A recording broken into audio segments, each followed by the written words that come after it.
2 दिन पहले लोकसभा में पीएम मोदी ने इस बार 370 सीटें जीतने का दावा किया और एनडीए को 400 पार बताया था। इसी से विपक्ष में हड़कंप मच गया था कि बॉस नरेंद्र मोदी तो संसद में खड़े होकर 370 का दावा ठोक दिए और अब की बार 400 पार एनडीए के लिए बोल दिए। लेकिन आज तो राज्यसभा में पीएम ने इससे भी बड़ा दावा कर दिया, जिससे विपक्ष की रही सही उम्मीद भी न सिर्फ इस बार खत्म हो जाएगी, बल्कि 2024 के आगे भी विपक्ष के हाथ कुछ आने वाला नहीं दिख रहा।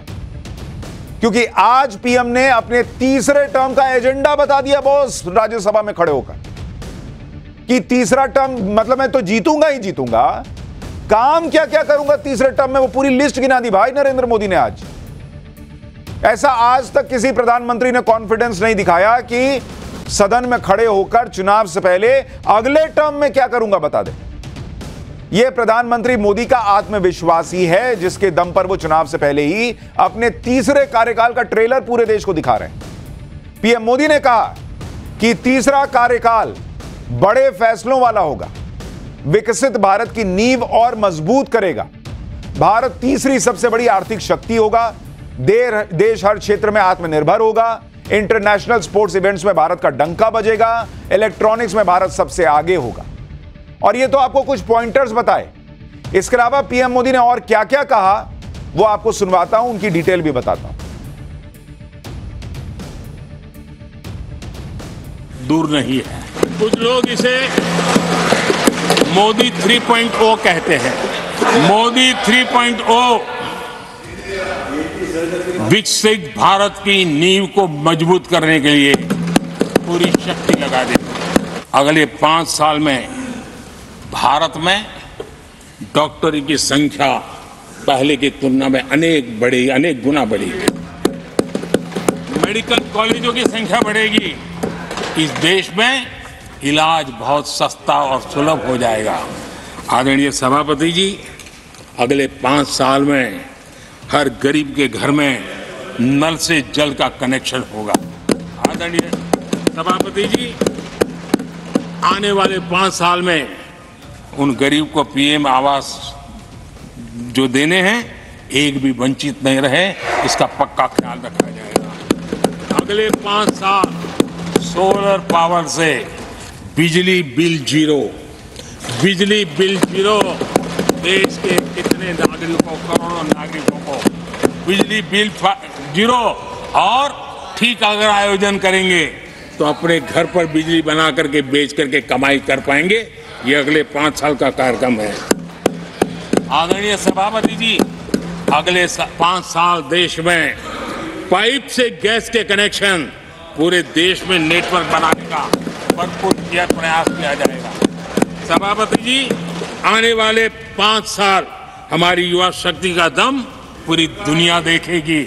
आप देखना आदरणीय सभापति जी, हमारे युवा स्टार्टअप्स, युवाओं के यूनिकॉर्न, इसकी संख्या लाखों में होने वाली है। और इतना ही नहीं, टियर 2, टियर 3 सिटी नए स्टार्टअप से उसकी एक नई पहचान के साथ उभरने वाला है। ये मैं 5 साल का चित्र मेरे सामने देख रहा हूं। आने वाले 5 साल आप देख रहा, कोई भी इंटरनेशनल खेल की कंपटीशन ऐसी नहीं होगी जिसमें भारत का झंडे हर जगह पर न फहरे। अगले 5 साल में देश बुलेट ट्रेन भी देखेगा और देश वंदे भारत ट्रेन का विस्तार भी देखेगा। अगले 5 साल में आत्मनिर्भर भारत का अभियान नई ऊंचाई पर होगा। देश हर क्षेत्र में आत्मनिर्भर होता नजर आएगा। आदरणीय सभापति जी, आने वाले 5 साल में मेड इन इंडिया सेमीकंडक्टर दुनिया में हमारी गूंज होगी। नरेंद्र मोदी कॉन्फिडेंस से लबरेज बता रहे हैं कि अब अगले 5 साल में क्या करके दिखाऊंगा देश को। मोदी की गारंटी अगले 5 साल के लिए क्या है? पीएम मोदी की यह बातें विपक्ष की न सिर्फ 2024 के चुनाव में बल्कि आगे की उम्मीदें भी खत्म कर रही, क्योंकि आज राज्यसभा में पीएम मोदी ने कह दिया कि मोदी की जो गारंटी चल रही है वो चलती रहेंगी। गरीबों को 5 लाख तक के इलाज की सुविधा मिलती रहेगी, ये नरेंद्र मोदी ने कह दिया। 80% डिस्काउंट पर दवाइयां मिलती रहेंगी। किसानों को किसान सम्मान निधि मिलती रहेगी। गरीबों को पक्के घर मिलते रहेंगे। नल से जल योजना की गारंटी जारी रहेगी। 80 करोड़ गरीबों को जो मुफ्त अनाज मिल रहा है वो मिलता रहेगा। राज्यसभा में पीएम मोदी ने कहा कि देश में 25 करोड़ लोग गरीबी रेखा से बाहर आए। इस पर विपक्ष सवाल पूछता है, जब इतने लोग गरीबी से बाहर आ ही गए बॉस, तो 80 करोड़ लोगों को अनाज किस बात का फ्री में दे रहे हैं? प्रधानमंत्री मोदी ने आज इसकी वजह भी बताई। सुनिए पीएम मोदी ने क्या कहा और क्यों 80 करोड़ लोगों को मुफ्त अनाज आज भी मिल रहा है, अगर गरीब जो है वो गरीबी रेखा से ऊपर आ गया। ये नरेंद्र मोदी ने इसकी वजह बताई और कहा कि किसी को बुरा लगता है तो लगे, मैं दूंगा अभी ये अनाज फ्री में। सुनिए पीएम ने क्या वजह बताई। आजकल जब हम कहते हैं कि 25 करोड़ लोग गरीबी से बाहर आए, तो ऐसा कुतर्क दिया जाता है कि 25 करोड़ बाहर आए तो फिर 80 करोड़ को खाना अनाज क्यों देते हो? आदरणीय सभापति जी, हम जानते हैं कोई बीमार व्यक्ति हॉस्पिटल से बाहर आ जाए ना, तो भी डॉक्टर कहता है कुछ दिन इसको ऐसे ऐसे संभालिए, खाने में परहेजी रखिए, ठीक ना करिए, फलाना करिए, ये कहना क्यों? कहीं दोबारा वहाँ मुसीबत में ना आ जाए।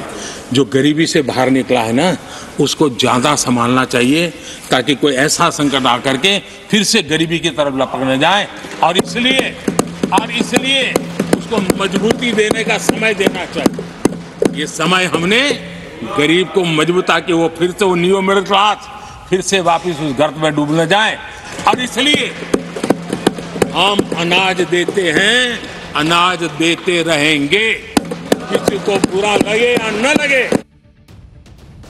पीएम मोदी तो खुलकर खेल रहे हैं बॉस, पूरे कॉन्फिडेंस के साथ। ऐसे में नरेंद्र मोदी से लड़ना विपक्ष के बस की बात तो नहीं दिख रहा, और कम से कम मौजूदा विपक्ष जिसके पास न दिशा है न दशा है।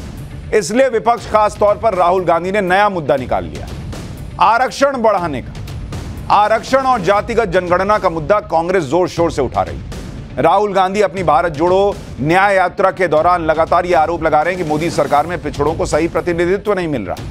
केंद्र सरकार में 90 सचिव हैं, जिनमें से सिर्फ 3 ही ओबीसी समुदाय से आते हैं। इसके अलावा 6 फरवरी यानी कल ही राहुल गांधी ने नया दांव चलते हुए कहा कि केंद्र में इंडी गठबंधन की सरकार बनने पर देश में जातिगत जनगणना कराई जाएगी। इंडी गठबंधन की सरकार बनने पर आरक्षण की 50% की सीमा भी हटा देंगे। यह कांग्रेस की गारंटी है। राहुल गांधी आरक्षण की 50% की सीमा हटाने की बात कर रहे हैं। क्या राहुल गांधी को नहीं पता कि यह सीमा किसी सरकार ने नहीं बल्कि सुप्रीम कोर्ट से तय हुई है? सुनिए एक बार राहुल गांधी को, फिर आपको बताएंगे कि पीएम मोदी ने किस तरह से आरक्षण के मुद्दे पर कांग्रेस की पोल खोली है और उसके फैक्ट्स आपको बताऊं। आजकल 50% से ज्यादा रिजर्वेशन नहीं मिल सकती। ये जो 50% का लिमिट है, इसको कांग्रेस पार्टी की सरकार, इंडिया की सरकार उठा के फेंक देगी। जो दलित हैं, आदिवासी भाई हैं, उनके रिजर्वेशन में कोई कमी नहीं आएगी। मैं आपको गारंटी देके कह रहा हूं। और जो पिछड़ों का हक बनता है वो उनको मिलेगा। तो ये देश का सबसे बड़ा मुद्दा है। पिछड़ों को, दलितों को, आदिवासियों को बॉन्डेड लेबर बनाया जा रहा है और बड़ी बड़ी कंपनियों में, अस्पतालों में, कोर्ट्स में, स्कूल कॉलेजेस में इनकी कोई हिस्सेदारी नहीं है। 70-75 साल देश को हो गए आजाद हुए, उसमें से मैक्सिमम टाइम कांग्रेस की सरकार रही। आरक्षण होने के बावजूद पिछड़ों को, दलितों को क्या मिला, इसको आज तक चेक नहीं कर पाए होंगे। लेकिन आप कह रहे हैं कि 50% की सीमा जो है वो उसको भी खत्म कर देंगे। अरे बॉस, चुनाव जीतने के लिए क्या 100% आरक्षण कर दीजिएगा क्या देश में? लेकिन कांग्रेस के इस नैरेटिव की पीएम मोदी ने ही आज राज्यसभा में हवा निकाली। पीएम मोदी ने कहा कि कांग्रेस हमेशा से आरक्षण की विरोधी रही है। कांग्रेस कभी नहीं चाहती थी कि एससी, एसटी और ओबीसी वर्ग के लोग कभी आगे बढ़े। पीएम मोदी ने जवाहरलाल नेहरू की एक चिट्ठी भी राज्यसभा में पढ़कर सुनाई, जिसमें नेहरू ने देश के तब के मुख्यमंत्रियों को संबोधित करते हुए लिखा था कि वो किसी भी आरक्षण को पसंद नहीं करते, खास तौर पर नौकरी में आरक्षण तो बिल्कुल नहीं चाहते। सुनिए पीएम मोदी ने किस तरह आरक्षण के मुद्दे पर नेहरू की चिट्ठी पढ़कर कांग्रेस की पोल खोली। ये देश के प्रधानमंत्री पंडित नेहरू जी द्वारा उस समय के देश के मुख्यमंत्रियों को लिखी गई चिट्ठी है, ऑन रिकॉर्ड है। मैं अनुवाद पढ़ता हूं। मैं किसी भी आरक्षण को पसंद नहीं करता और खासकर नौकरी में आरक्षण तो कतई नहीं। मैं ऐसे किसी भी कदम के खिलाफ हूं जो अकुशलता को बढ़ावा दे, जो दोयम दर्जे की तरफ ले जाए। ये पंडित नेहरू ने मुख्यमंत्रियों को लिखी हुई चिट्ठी है, और तब जाकर के मैं कहता हूं ये जन्मजात इसके विरोधी है। नेहरू जी कहते थे अगर एससी, एसटी, ओबीसी को नौकरियों में आरक्षण मिला तो सरकारी काम का स्तर गिर जाएगा। और आज जो आंकड़े गिनाते हैं ना कि इतने यहां है, इतने यहां है, उसका मूल यहां है, क्योंकि उस समय उन्होंने रोक दिया था रिक्रूटमेंट ही मत करो। अगर उस समय सरकार में भर्ती हुई होती और वो प्रमोशन करते करते आगे बढ़ते तो आज यहां पर पहुंचते। प्रधानमंत्री नरेंद्र मोदी ने देश के पहले प्रधानमंत्री नेहरू जी के जिस लेटर का जिक्र राज्यसभा में किया, आपको उस चिट्ठी के बारे में विस्तार से बताता हूं। यह चिट्ठी जवाहरलाल नेहरू ने 27 जून 1961 को लिखी थी, और इस चिट्ठी में जवाहरलाल नेहरू ने आरक्षण के मुद्दे पर देश के सभी मुख्यमंत्रियों को अपनी राय बताई थी। उस चिट्ठी की कॉपी आपको दिखा रहा हूं, उसके लिखे हुए लेख दिखा रहा हूं। जवाहरलाल नेहरू की यह चिट्ठी आप letters to chief minister 1947 to 1964 volume 5 में पढ़ सकते हैं। इसके पेज नंबर 456 पर नेहरू की चिट्ठी के बारे में लिखा है, जो उन्होंने उस समय देश के मुख्यमंत्रियों को लिखी। इस चिट्ठी में नेहरू ने आरक्षण को लेकर जो कुछ भी लिखा है वो कांग्रेस के नेताओं को भी पढ़ना चाहिए, खास तौर पर राहुल गांधी को पढ़ना चाहिए, जो लगातार आरक्षण की सीमा 50% से भी ज्यादा करने की बात कर रहे हैं।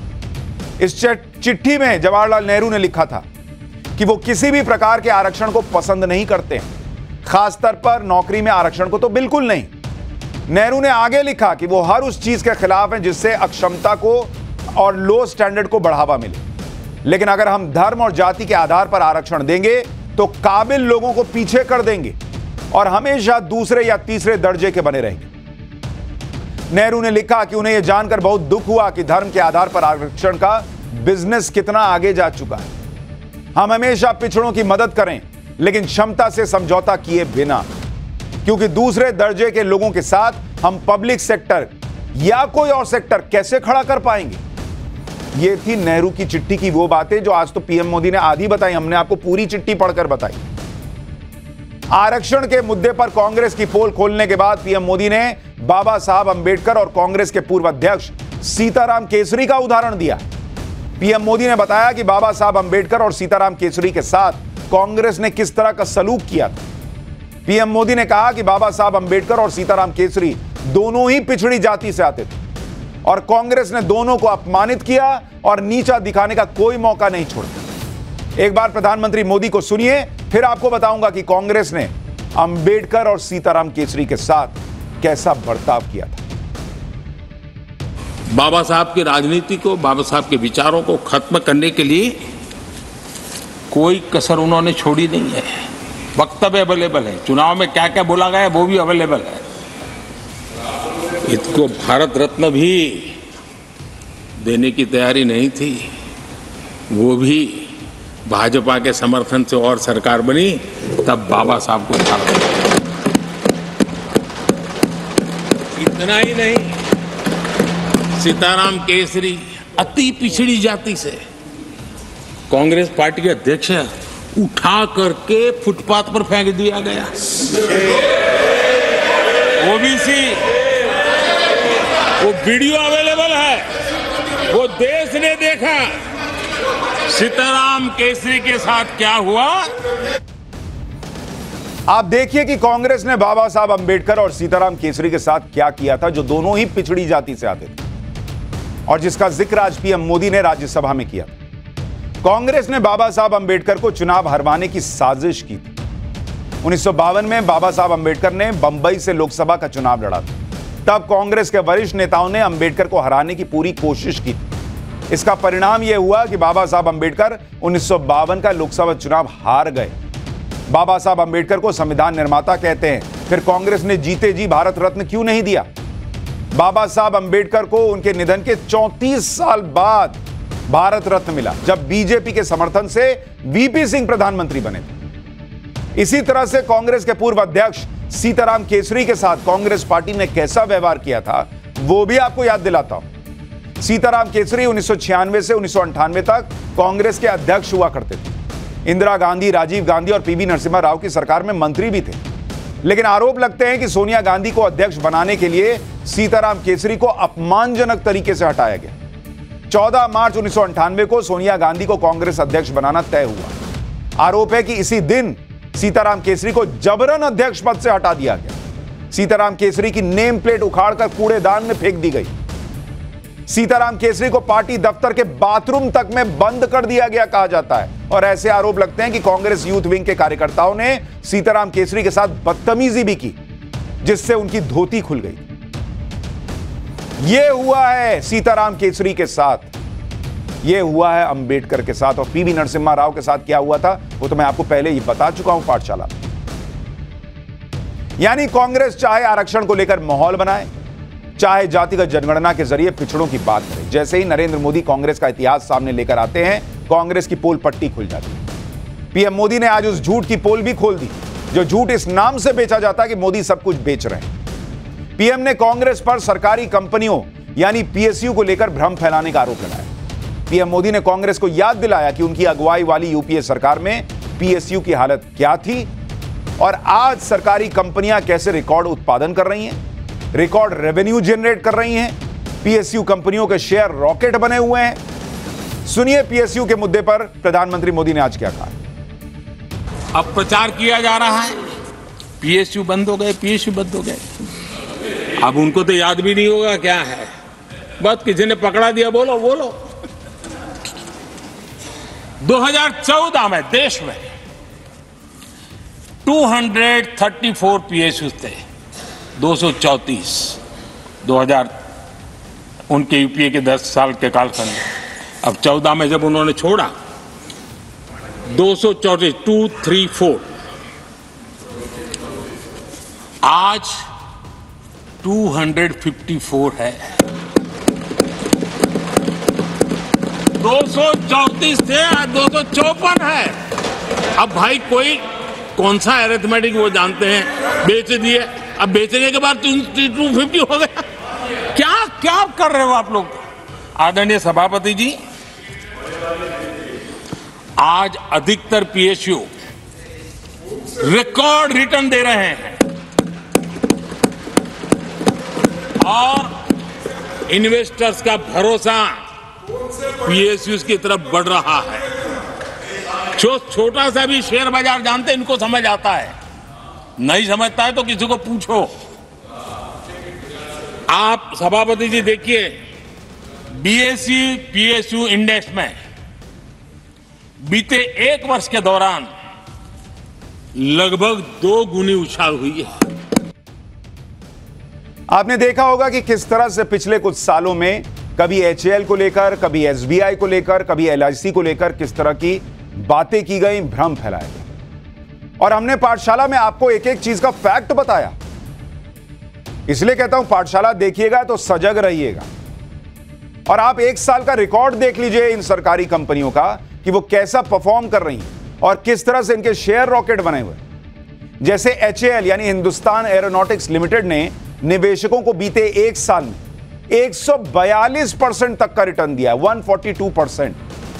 1 साल में एचएएल के शेयर का भाव 1200 रुपए से बढ़कर 2948 रुपए पर पहुंच गया।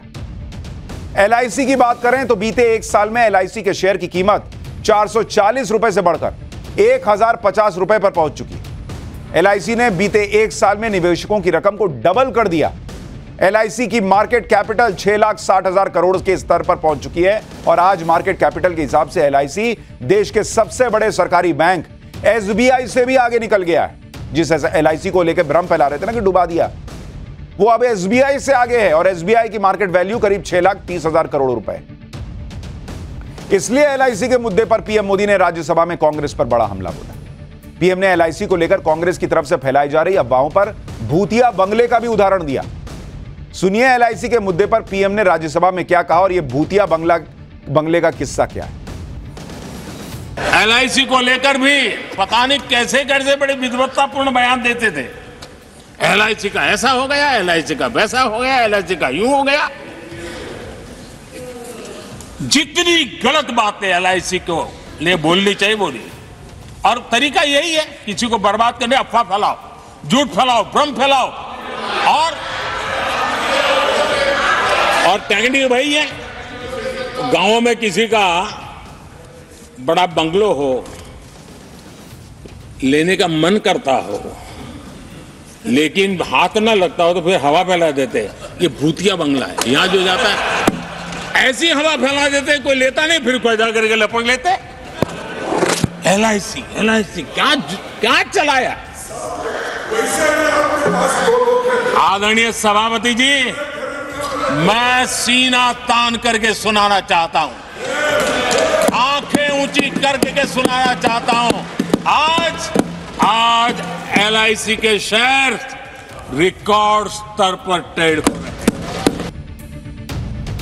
जो लोग सरकारी कंपनियों को लेकर भ्रम फैलाते हैं, उन्हें पीएम मोदी ने आंकड़े गिनाकर बताया कि कैसे इन कंपनियों का प्रॉफिट पिछले 10 सालों में दोगुना तक पहुंच चुका है। और मैं आपको बताता हूं कि जो पीएसयू कंपनियां हैं, उनका प्रॉफिट अगर आप देखेंगे कि किस जमाने में क्या रहा था, यानी अगर पीएसयू का नेट प्रॉफिट आप देखेंगे, नेट प्रॉफिट किसको देखिए, यूपीए के 10 साल, यूपीए के 10 साल, उसमें कितना प्रॉफिट था इन पीएसयू कंपनियों का? करीब 1.25 लाख करोड़, 2.25 लाख सीआर, करीब 1.25 लाख करोड़। मोदी के 10 साल, ये प्रॉफिट कितना हो चुका भाई? 2.5 लाख करोड़, यानी डबल। महान अर्थशास्त्री मनमोहन सिंह, उनकी सरकार में 1.25 लाख करोड़ का प्रॉफिट था पीएसयूज का। नरेंद्र मोदी की सरकार में 2.5 लाख करोड़ हो गया। और कहने को नैरेटिव क्या है कि सब बेच दिया नरेंद्र मोदी ने। 2014 में पीएसयू की नेटवर्क 9.5 लाख करोड़ थी, 2024 में यह बढ़कर 17 लाख करोड़ हो चुकी है। यानी विपक्ष की राजनीति की टेक्निक ही गलत है। वो मोदी के खिलाफ ऐसे मुद्दे उठाते हैं जिनका कोई मतलब ही नहीं, हवाई मुद्दे खड़े करते हैं तो वो बह ही जाता है, उड़ ही जाता है। यही वजह है कि वो नरेंद्र मोदी के सामने एक तरह से खत्म होते जा रहे हैं। पीएम मोदी ने आज राज्यसभा में यह कह दिया कि कांग्रेस 40 सीट भी जीत जाए तो बड़ी बात है। सुनिए एक बार। मैंने भी एक प्रार्थना की, और प्रार्थना तो कर सकते हैं, और मैं तो करता रहता हूं। पश्चिम बंगाल से आपको जो चैलेंज आई है,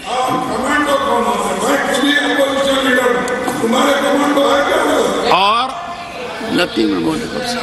पश्चिम बंगाल से चैलेंज आई है कि कांग्रेस 440 पार नहीं कर पाएगी, 40 पार नहीं कर पाएगी। मैं प्रार्थना करता हूं कि आप 40 बचा पाएं। यानी 2024 का चुनाव भी गजब चुनाव होगा बॉस। लोग ये देखेंगे कि मोदी 400 सीट पार कर पाते हैं कि नहीं, और कांग्रेस 40 पार कर पाती है। क्या मैसिव डिफरेंस है। वो 400 पहुंच पाते हैं कि नहीं और ये 40 पार कर पाते हैं कि नहीं, ये देखने के लिए चुनाव होगा। गजब है।